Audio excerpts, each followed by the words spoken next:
Welcome Trinidad and Tobago to our News 4 report, a product of the Government Information Services Limited. I'm Joseph Lopez. Let's take a look at the headlines.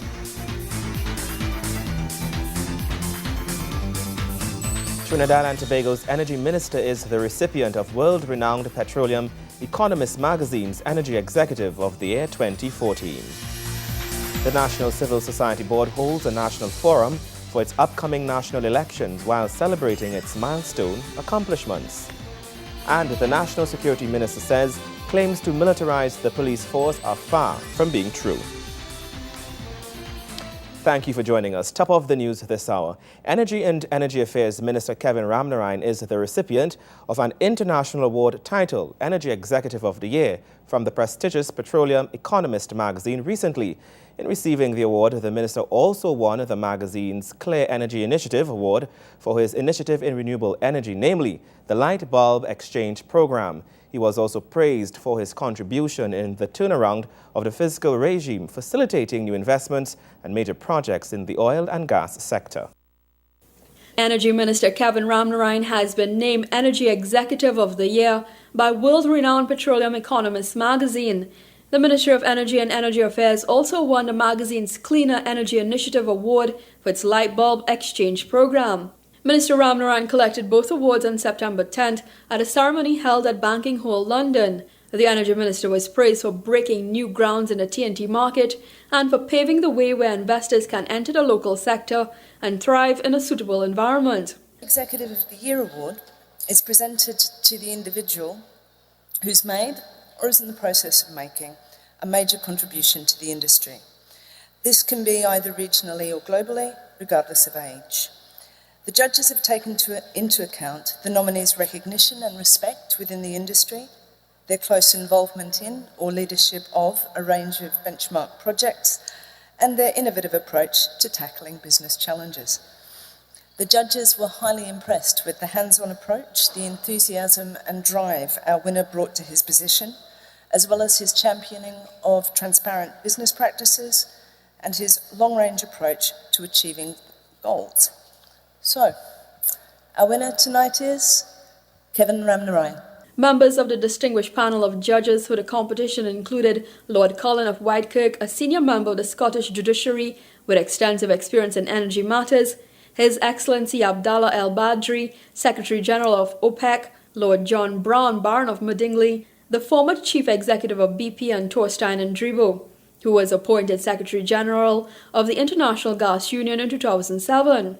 The minister took the opportunity in his brief remarks following his acceptance of the award to paint a picture of Trinidad and Tobago's long-standing history in the energy sector as well as where it is going. In an increasingly uncertain world with geopolitical tension, as has been described by Jeremy, and in a world where gas is becoming more and more the fuel of choice, and in a world that will need 41% more energy in 23 years than it did in the year 2012, Trinidad and Tobago remains a stable, secure place to invest. With regard to transparency, which was spoken about, we're very close to becoming full members of the Extractive Industries Transparency Initiative.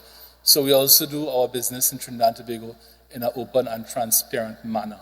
He also highlighted the role local gas company NGC had in its latest efforts aimed at promoting the efficiency of natural gas in both the upstream and downstream sector. With regard to what we've achieved in the last 4 years during the tenure of this government in office, we've been able to open up our deep water to exploration on a massive scale. And that includes companies led by BHP Billiton and including BG, BP and Repsol. We've been able to vertically integrate our national gas company from a company that once just bought and sold natural gas in Trinidad and Tobago to a company that operates throughout the natural gas value chain. And we've re-engineered our fiscal regime, and that has attracted more investment into our country in record numbers. In fact, investment in the last 3 years is 3 times what it was in the previous 3 years. Notwithstanding the hard work and efforts of his peers in the ministry in achieving what the award signifies to him, the minister made sure to express his thanks to them in making this kind of recognition possible. In closing, I would like to thank a few people. I'd like to thank the Prime Minister of the Republic of Trinidad and Tobago, the Honourable Kamla Prasad Bisesa for having the faith and the confidence 3 years ago in a young 39-year-old man to become the leader of the country's most important sector.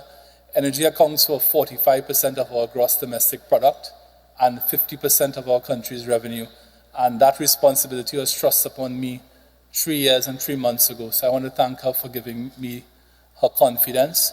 I'd like to thank my colleagues in the government, in the cabinet of Trinidad and Tobago. And most of all, I'd like to thank the Ministry of Energy itself in Trinidad and Tobago and the staff and the public servants who work in that ministry for their support over the last 3 years. The Energy Minister also accepted the award on behalf of the Ministry of Energy and Energy Affairs for its light bulb exchange program. According to the Petroleum Economist, judges saw the initiative as a major step in the quest to improve energy efficiency and reduce emissions in developing nations. Abdallah El Badri highlighted the importance of the education campaigns such as this and its focus on assisting lower-income consumers, as well as the potential to be rolled out further. Lord Cullen regarded the project as fundamental grassroots initiative, which, if adopted elsewhere, could make a great impact. Kilbaram Calawan, News 4. More news after the break. Stay with us. Welcome back. The National Civil Society Board held a national forum at the Radisson Hotel, where its members gathered to discuss the board's national election and the development of policy making in the country. It was a twofold event to simultaneously celebrate its milestone accomplishments and its upcoming national elections. Now, the Ministry of National Diversity and Social Integration says it is proud at this time to be facilitating this process, of course, the establishment of the civil society. The Civil Society Board says it is looking forward with enthusiasm for greater things to come. For them, the end of the beginning is in sight, which means there is yet another step to be accomplished. That step is the board's national elections, which will commence on the 29th of September 2014. However, this will merely be the beginning of its noble task, with the civil society fully representing the views and opinion of member organizations. It is also to ensure that the development of policy making of Trinidad and Tobago comes to fruition and to be executed in the most effective and impactful manner. The board said they appreciated the views of its members and was excited to hear their views and opinion at this very critical juncture towards the next step of the election of the board. As I was remarking with my colleagues at the head table, I am indeed heartened and quite grateful to you. You have come out in your numbers, and this demonstrates the interest that civil society has in its own business, in its own affairs, because at the end of the day, we will most certainly turn the initiative over to civil society, as we have always promised to do. Members disbanded into groups, and candidates then had an opportunity to present their ideas and manifestos for moving their sector forward towards the next step of this national elections. Some ideas presented included discussions on the proposed rules and mechanisms to help form the basis of further discussions. Reaffirming his ministry's full commitment and support, Minister of National Diversity and Social Integration Roger Samuel, in his feature address, took the members down the path they had started traversing several years ago. And today, in this national forum, we demonstrate the concept of civil society supports what we call Pillar 6 of good governance, the good governance of 7 interconnected pillars, the framework of sustainable development as put forth by the current government administration of Trinidad and Tobago. And if you ever had a chance of reading the manifesto on the 7 pillars of development, you would realize that the development of civil society was an integral part of that process. He said the civil society is closely related to good governance in that it affords closure and supports a society with an ideology of pluralism. Pluralism of identity, pluralism of races, pluralism of ethnicities and religion, pluralism of lifestyles and conceptions of good living and abilities.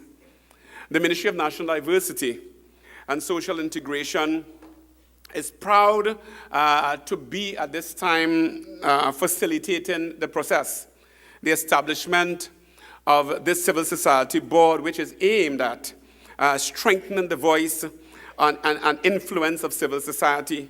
The establishment of this civil society board is aimed at strengthening the voice and influencing civil society to create in its mandate workable forms, clear and strong voices. The civil society board will therefore serve as the mechanism by which civil society organizations, non-governmental organizations, faith-based organizations will be able to positively contribute to the development of national policy through elected representatives. At the end of the program, time was reserved for discussions, questions, and answers. The functioning of the under or non-represented sectors. How will that work? Fourthly, election rules for the 29th of September. And last, but by no means least, is Tobago a region on its own? Should there be at least 4 representatives from Tobago? Board members were in listening mode and noted a litany of concerns from their members, who all made valuable contributions and suggestions. All 15 sectors were therefore open to Tobago, to CSOs in Tobago, and in fact, CSOs in Tobago would have registered in a multiplicity of sectors, and not just in Tobago affairs. So we are very heartened by that, and we expect that that is the pattern that will continue. In other news now, Minister of National Security Gary Griffith is debunking claims of attempts to militarize the Trinidad and Tobago police force.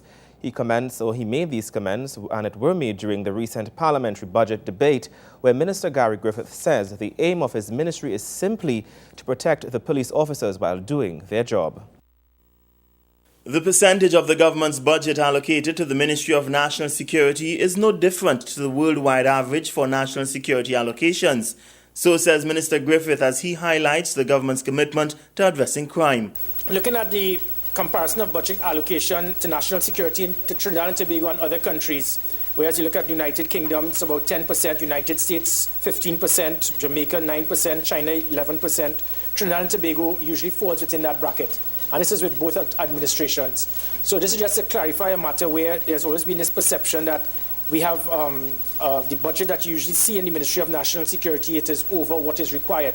But one of the main things in the Ministry of National Security, with that budget always being in and around 6 billion or so, the bulk of that has to do with when you have over 15,000 members of the law enforcement agencies dealing with salaries. Minister Griffith vows that while the government is committed to the task of crime fighting, it refuses to directly interfere in the operations of the police and the defense force in addressing crime.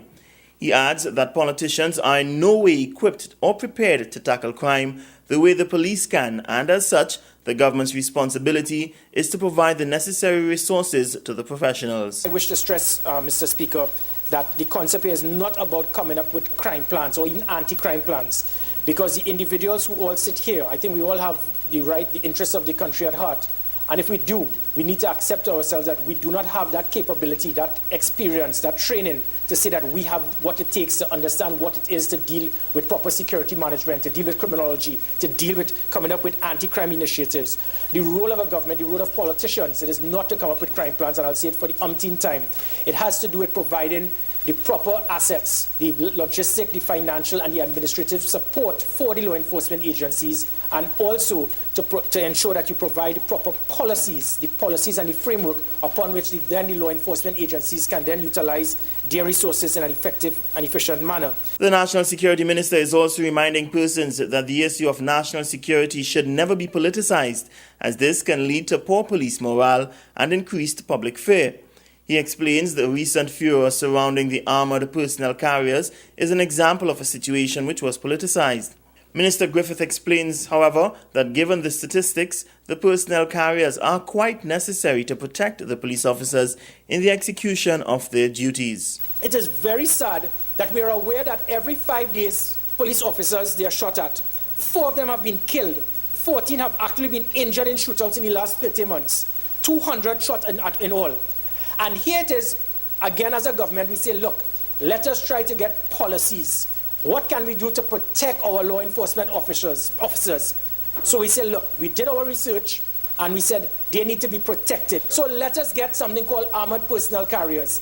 And lo and behold, here we are trying to provide something to defend our law enforcement officers, not as an assault weapon, not as an assault vehicle, because it has no armament, nothing to assault, no weaponry at all. But we are providing something so that our law enforcement officers can be protected, and somebody jumps up expensive toys.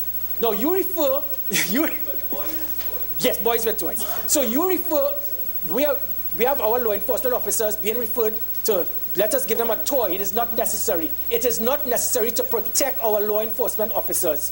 Mr. Speaker, I will go down fighting to defend our law enforcement officers and to provide them with the tools that are required.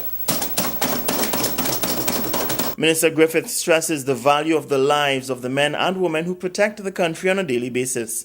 He explains that their safety should never be trivialized, as they are some of the country's most important assets. Gregory McBurney, News 4. Sport news on the other side. You're with News 4.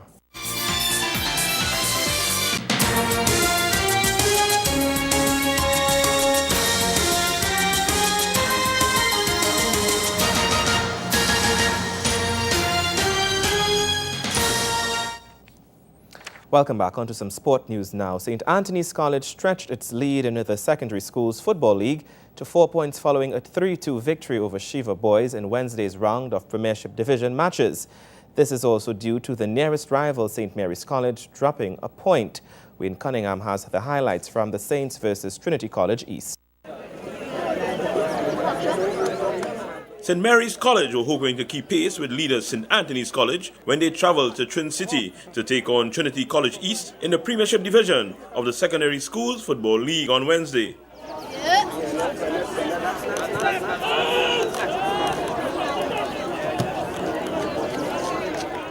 The Blue Hawks' home field was soggy following afternoon showers, which made play challenging for both teams. St. Mary's doing what it takes here. 7 minutes into the encounter, it was the Saints fans jumping for joy as their top striker, Chinua Bernard, gave them the lead with a neat header.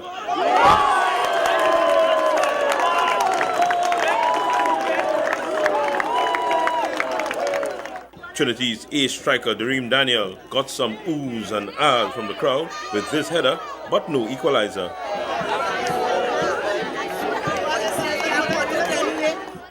Marcus Motley was looking for more for St. Mary's, but Myron Mark did enough to keep it out of his goal.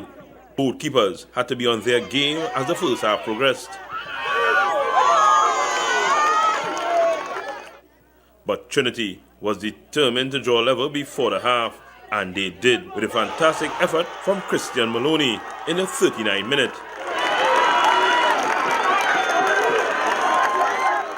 1-1 the score at the blast of referee Rashby McPhee's halftime whistle.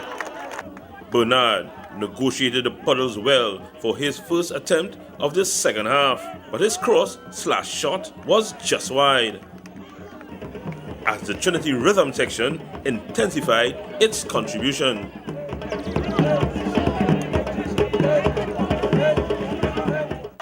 Their players were inspired as they took the game to the Frederick Street squad. Substitute Kishion Hackshaw weaving some magic in pursuit of goal.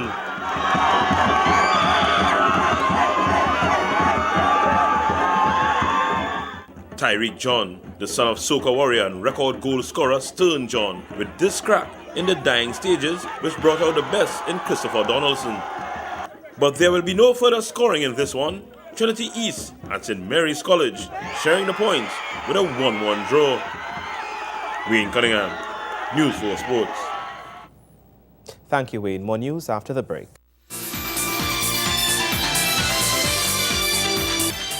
Thank you for staying with us. Film lovers have the opportunity to view a number of local and international films during the 9th installment of the Trinidad and Tobago Film Festival, which runs from September 16th and is scheduled to end on September 30th. News 4 was at the launch and received a taste of what patrons can expect.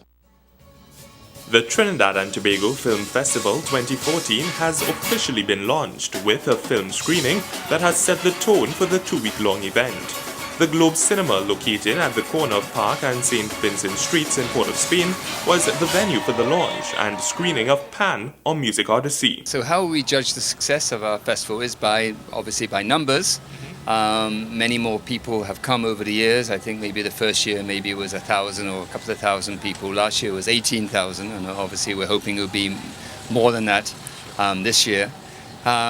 It's also the support we get from the government, the support we get from private sector, from foundations, and they are supporting us because they know that it's a quality product that we're putting together. So these are just some of the ways we know we're doing well. And obviously feedback on Facebook and so on. People seem to love what we're producing and so on, what we're putting together. The docudrama, written by Kim Johnson, TNT's foremost pan writer and researcher, tells the story of the national instrument of Trinidad and Tobago, the only new acoustic musical instrument invented in the 20th century. The film is said to boldly dramatize the almost mythical invention of pan in the 1940s, and then surges forward to tell the stories of people from all over the world, including Trinidad and Tobago, France, Japan, and the USA, whose love for the instrument draws them each year to the World Championships of Steel Band, or Panorama. For me, it was, of course, really different. First of all, because of the temperature, because Belgium is like a rainy, cold land. But most of all, it was a great experience for me to work with a Trinidadian team, because we could have brought the whole team from Europe to do it, but we decided to work with the people from here to have more of the substance and of the feeling of the country, and that was a really good idea. I must say that, and it's important to say, this is a Trinidadian film. The original idea is from Kim Johnson and Jean-Michel Gibert. They are from Trinidad. The crew was Trinidadian. We are talking about Trinidadian history. So working in collaboration with Trinidadian was absolutely necessary for the success of a film like that. We spoke to some of the local talent that was on display in the docudrama. It's new for me. I haven't been on film. It was actually my first film. Kind of progressed further with it, but it was really good. It was really good. I love the fact that they carried it, the time that they carried it to. It was just amazing, simply said. And well, working is always good. So. Yeah, it was a very fun experience. Being on a film set is always long, drawn-out hours, but having a wonderful crew to work with is always a help. And the cast, it was a very tight-knit, very a good camaraderie among the cast members, and that always helps being on a film set. As the patrons exited, we got an opportunity to gain their feedback on the film. I thought it was engaging. Also, I liked how they switched between historic information and nowadays. I thought the entire production was done really well. I felt pride and emotion throughout, especially at the end when they went back to the fields in Tacarigua where it all started. So really good for me. Yeah, I think I have the same feelings. I love how they merge the historical data with the current depiction of pan, and just being able to see it on screen and thinking of when you're in the pan yard, the same emotions you feel, the journeys that each person had in the film, the girl from France, the girl from Japan, the little boy. I think they really capture the essence of what we feel as, fans of pan. I felt that. And the history, because I actually was on the edge of my seat, because I was like, wow, I didn't have like the full understanding of the history, but it was so perfectly gelled together. I mean, I want to see it again. It was fantastic, amazing performance by Ronaldo Frederick and supporting actors. It was authentic to Trinidad. It was real, and the contrast of flashing back and forward between times kept it new and innovative and kept you interested in what was happening. It was lovely. The Trinidad and Tobago Film Festival 2014 definitely kicked off with a bang thanks to such an amazing movie. And what better way to celebrate such a timeless event than with the aesthetic of the Globe Cinema. Nikolai Edwards, News 4. Well, that's how we wrap up this edition of our News 4 Report, a product of the Government Information Services Limited. Remember, you can view a repeat of our newscast weekdays at 6 a.m. and feel free to visit our Facebook page at facebook.com/OurTV4. And you also can visit our YouTube channel at youtube.com/TheGISLTD. I'm Joseph Lopez. Thank you for watching.